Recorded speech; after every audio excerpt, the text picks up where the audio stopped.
We're here in the United States, and Daddy is down here in Venezuela.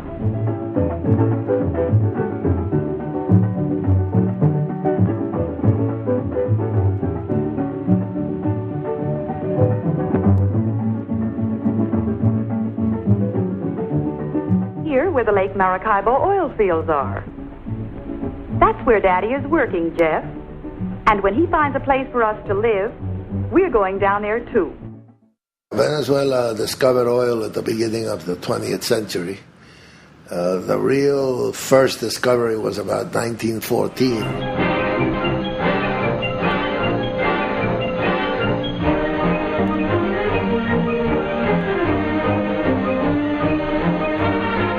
The real turning point was on the 16th of December of 1922 when there was a blowout in a well that was being drilled at Cabimas. It became known as the Day of the Black Rain. 150,000 barrels in the air for 2 or 3 days running. And that put Venezuela on the world oil map once and for all. And at one time, Venezuela became the largest exporter in the world.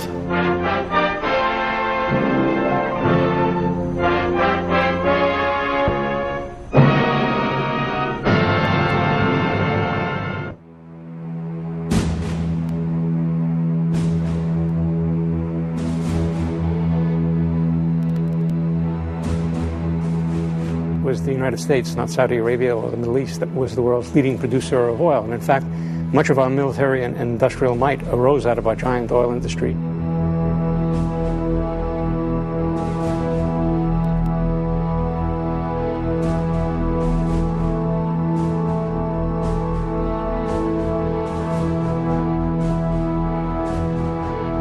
We were essentially the Saudi Arabia of the world up until about the 1950s.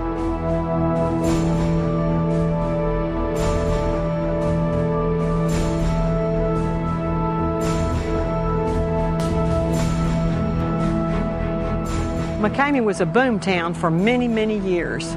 Their attitude was that this was going to last from now on. I know that those people then could not foresee you were ever going to pump all the oil out of the ground in this part of Texas. And they couldn't picture ever running out of oil because it was everywhere and got on everything.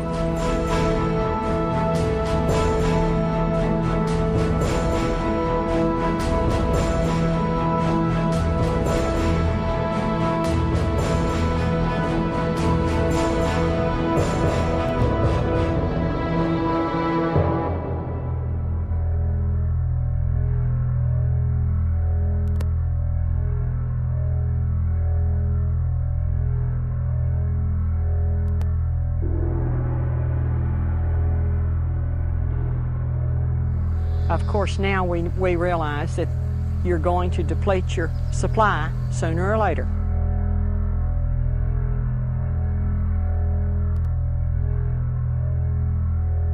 They're not making a lot of dinosaurs anymore.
a magnet for war. Oil starts wars.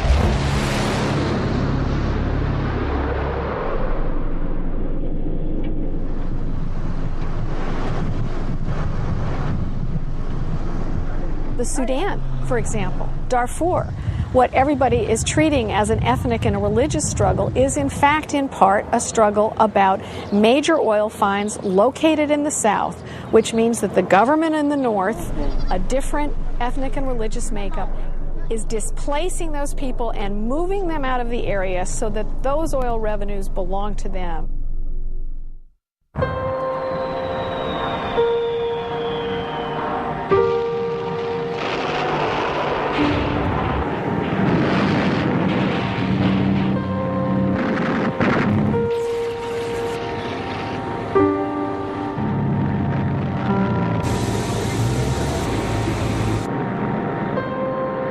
Oil has always been associated with war. Our very first wars, World War I, World War II, have very important elements of oil in them as a reason for the war, as allowing the war to go on, as a way of securing supply.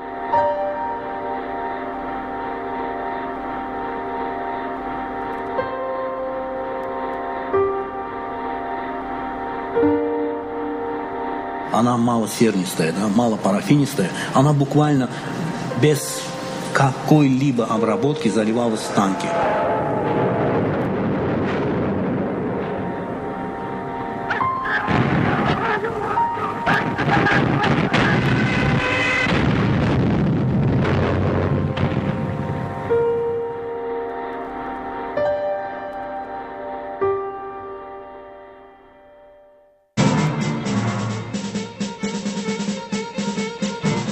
During the 70s, there were the political problems, the war between the Egyptians and the Israelis, in which the oil boycott took place. Khomeini's revolution, we have the Palestinian problems.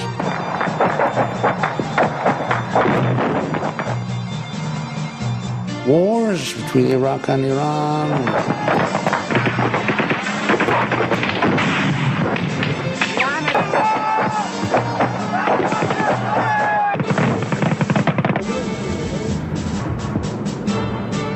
The first war that was absolutely about oil was Saddam Hussein's invasion of Kuwait, which was really about seizing an oil field.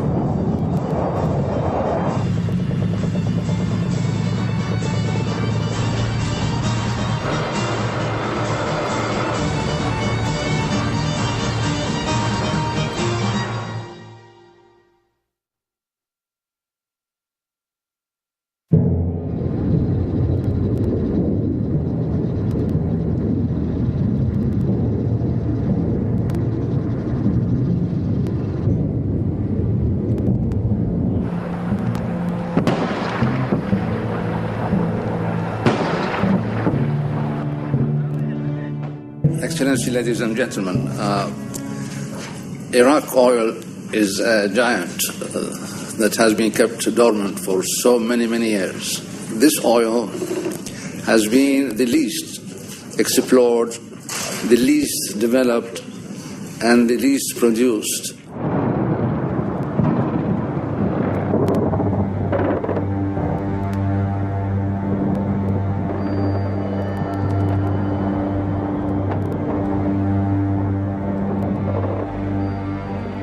There are lots of people who will tell you that oil had nothing to do with the war if you go to Washington. And we used to call it the O word that nobody would say. But in fact, all evidence points to the fact that the United States, which did not secure areas of weapons of mass destruction, but did in fact secure the oil fields, the United States had plans to bring in U.S. companies in Iraq where they had previously not been allowed to operate, that there were maps of the oil fields involved in the planning of the war, that in 1998, long before the war, people were arguing for this as a way of securing energy supplies in the United States. I can't get inside their heads to know all of the rationale for going to war in Iraq, but there are many people who believe at least a part of the reasons for being there is the geopolitical position of Iraq and the fact that it sits right in the middle of the world's oil patch.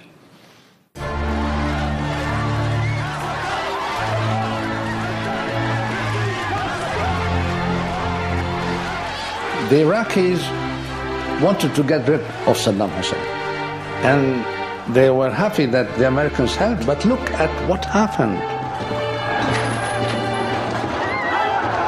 After Saddam Hussein, there is no institutions, there is no state, there is no army, there is no real police force.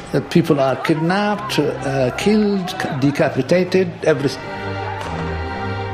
There is no law. They made the country stateless without a state. Instead of creating conditions for peace, they are making conditions for conflict. More and more oil is going to come from less and less stable places, less and less secure places, places that actually challenge the taking of oil in the first place. Oil fuels war, it's a catalyst for war, it's something that prolongs war, it intensifies war. This is not a pretty picture.